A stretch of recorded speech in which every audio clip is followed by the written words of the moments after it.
कुछ लोग ऐसे होते हैं जो बेवक्त मौत को भी बदल देते हैं।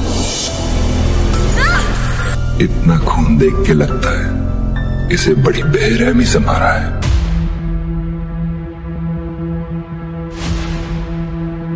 क्या लगा? रॉकी मर गया? केजीएफ 3 में आपको किन किन सवालों के जवाब मिलेंगे, मैं आपका स्वागत करता हूं बॉलीग्राद के फिल्मी गलियारे में। खून से लिखी हुई कहानी है ये, स्याही से नहीं बढ़ेगी। अगर आगे बढ़ानी है तो फिर से खून ही मांगेगी। केजीएफ चैप्टर 2 देख चुके हैं तो प्रकाश राज का ये डायलॉग आपके जहन में रच बस गया होगा।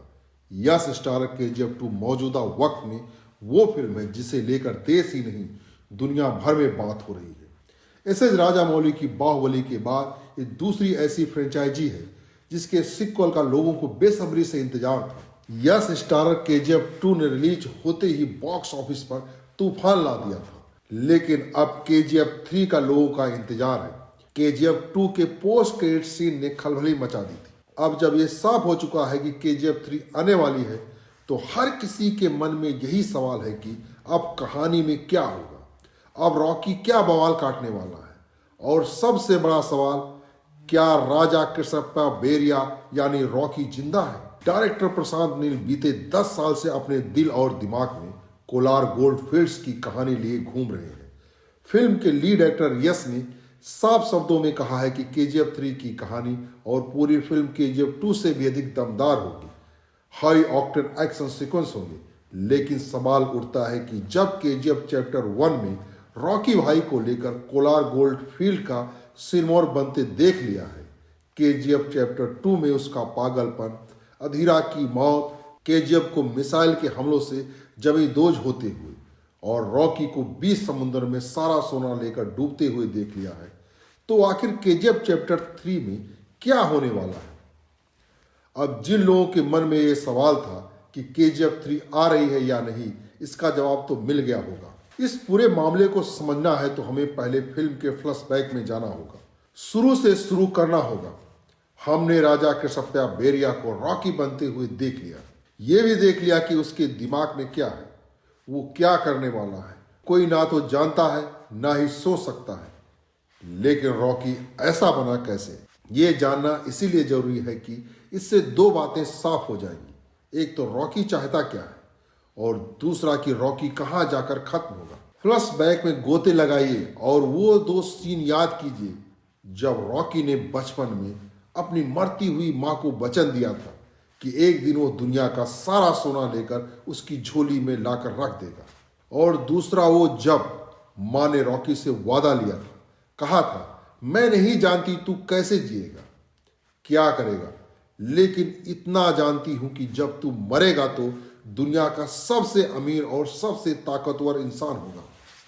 रॉकी को तो पता है कि उसे क्या चाहिए, उसकी जिद है कि मां ने जो वादा लिया था और उसने जो वादा किया था उसे हर हाल में पूरा करेगा।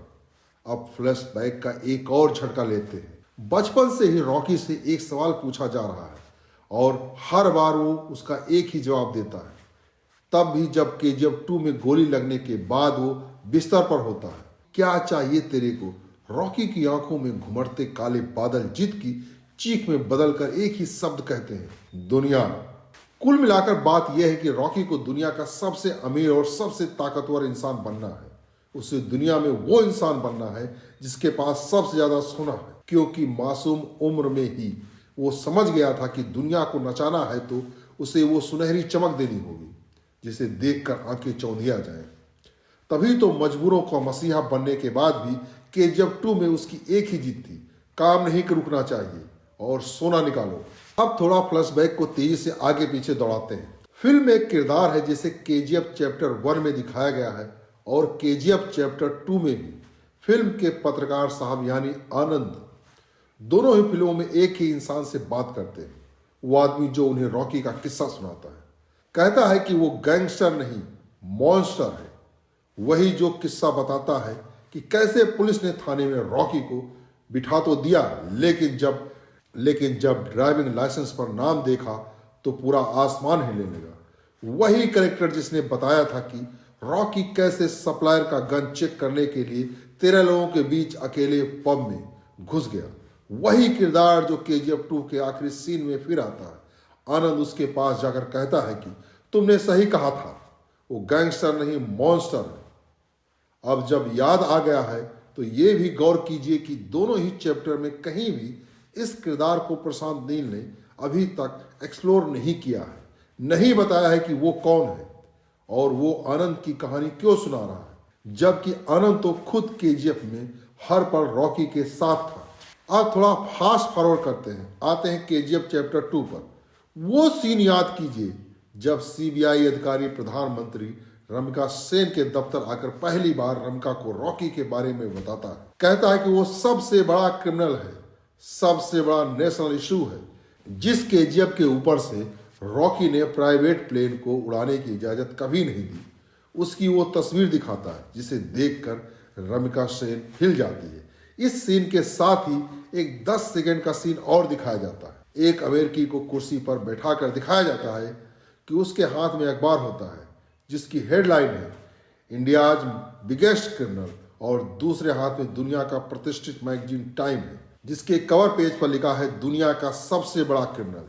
यानी जब तक रमिका को रॉकी के बारे में पता चलता है तब तक दुनिया के 16 देशों का सबसे बड़ा मॉन्स्टर बन चुका था। अब तो वक्त याद कीजिए जब रॉकी दोबारा अधीरा को घुटनों पर लाकर केजीएफ अपने हाथ में ले चुका है। वो केजीएफ में उन साथियों की लाश भी ले आता है जो आउटपोस्ट पर अधीरा के लोगों के हाथों मारे गए थे। फरमान की मां दुआ देती है कि तुझे अब कोई नहीं रोक सकता। केजीएफ में जमकर खुदाई का काम शुरू होता है। तब स्क्रीन ब्लैंक हो जाता है। हम 1979, 1980, 1981 सिर्फ ये साल के आंकड़े देखते हैं, यानी 3-4 साल बढ़ जाती है। रॉकी ने केजीएफ को अब पूरा शहर और इंडस्ट्रियल एरिया बना दिया है, लेकिन जिस 3-4 साल को एक झटके में प्रशांत नील ने छुपा लिया उसमें क्या हुआ था?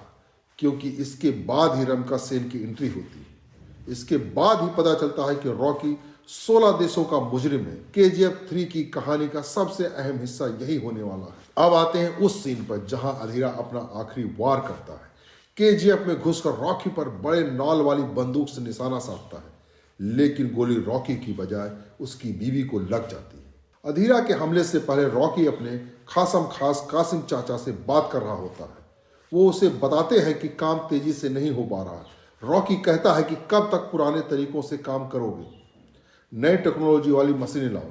कासिम कहते हैं कि मशीनें नहीं मिल रही हैं। रॉकी कहता है कि अमेरिका से ले आओ। फिल्म में कायदे से पहला मौका है जब रॉकी के मुंह से अमेरिका सुनाई देता है। अब आइए फिल्म के आखिरी सीन पर आते हैं। रॉकी जहाज में केजीएफ का सारा गोल्ड भरकर समंदर में है। जानबूझकर उसने ऐसी जगह चुनी जहां सारा सोना और खुद रॉकी 20,000 फुट की गहराई के ऊपर है। यहां हमें 2 बातें पता चलती हैं। पहले कि रॉकी ने सिर्फ भारतीय अधिकारियों को ही फैक्स नहीं भेजा था, उसने अमेरिका और इंडोनेशिया के तटरक्षकों को भी फैक्स भेजकर वहां पर बुलाया था। भारतीय जहाज से हुई बमबारी में रॉकी को समुद्र में सोना सहित डूबते हुए दिखाया जाता है, लेकिन क्या रॉकी मर जाता है?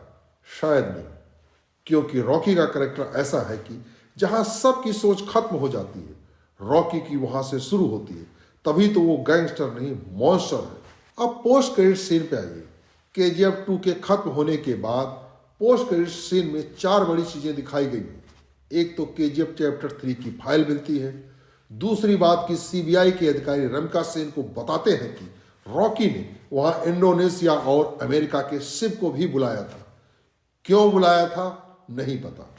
तीसरी कि इन सब के बीच सीआईए के अधिकारी रमिका सेन के पास आते हैं और रॉकी का प्रत्यर्पण मांगते हैं, क्योंकि रॉकी अमेरिका का सबसे बड़ा मुजरिम है। वो वहां कैसे मुजरिम बना ये भी नहीं बताया गया है। चौथी और आखिरी बात, रमिका सेन के चेहरे के एक्सप्रेशंस इस दौरान कुछ ऐसे हैं जैसे वो ऐसा कुछ जानती है जो उसने किसी को नहीं बताया है। वैसे भी पोस्ट क्रेडिट सीन में भी भारतीय वायुसेना और थल सेना को फिर से हमला करते हुए दिखाया जाता है। रमिका सेन को हमले के कागजात पर साइन करते हुए दिखाया जाता है, जबकि केजीएफ सिटी तो मिसाइल हमलों से जमी दोज है। फिर रमिका ऐसा क्या है जो छुपा रही है? एक बात और, इनायत खलील अभी जिंदा है। रॉकी के केजीएफ सोने को यदि किसी और के गोल्ड के बिजनेस से सबसे बड़ा खतरा है तो वो इनायत खलील है। इनायत खलील ने रॉकी की धमक तो देख ली है, लेकिन वो अभी भी रॉकी के लिए खतरा है। ऐसे में रॉकी को अगर दुनिया पर राज करना है, इंडिया नहीं पूरी दुनिया का सीईओ बनना है, तो उसे इनायत खलील के सोने के धंधे को भी ठप करना होगा। कुल मिलाकर इस पूरे फ्लैशबैक और फास्ट फॉरवर्ड की जरूरत इसलिए थी कि आप ये समझ सके कि केजीएफ चैप्टर 3 की कहानी के लिए प्रशांत नील के पास अभी भी बहुत सारा मसाला है। मसला रॉकी कैसे 16 देशों के लिए मोस्ट वांटेड बना, कैसे उसने इनायत खलील को खत्म किया, उन 3-4 साल में कैसे उसने अपना साम्राज्य दुनिया भर में फैलाया, दुनिया के सबसे अमीर और सबसे ताकतवर इंसान बनने का उसका मां को दिया वादा कैसे पूरा हुआ, वो आदमी कौन है जो पत्रकार आनंद को रॉकी की बादशाहत की कहानी सुनाकर उसे गैंगस्टर से मॉन्स्टर बता रहा है। रमका सेन को ऐसा क्या पता है जिसे वो छुपा रही है? क्यों उसने आनंद की लिखी हुई किताब एल डोरिडो को बैन कर दिया, जला दिया? जब केजीएफ सिटी जमी दोज हो चुका है तो फिर रमका सेन ने फिर कहां वायु सेना और थल सेना से हमला करवाया? क्या रमका सेन भी रॉकी से कहीं ना कहीं मिली हुई है? समंदर में जब रॉकी और उसका सारा सोना डूब रहा था, तब वहां इंडोनेशिया और अमेरिका वाले क्या कर रहे थे? रॉकी अमेरिकी जांच एजेंसी सीआईए के निशाने पर कैसे आया? और इन सब से केजीएफ चैप्टर 3 में प्रशांत नील हमें ये भी बताएंगे कि क्या रॉकी को मिला जो बचपन से चाहिए था, दुनिया। आज के लिए बस इतना ही। आप हमें कमेंट करके बताइए कि ये वीडियो आपको कैसे लगा।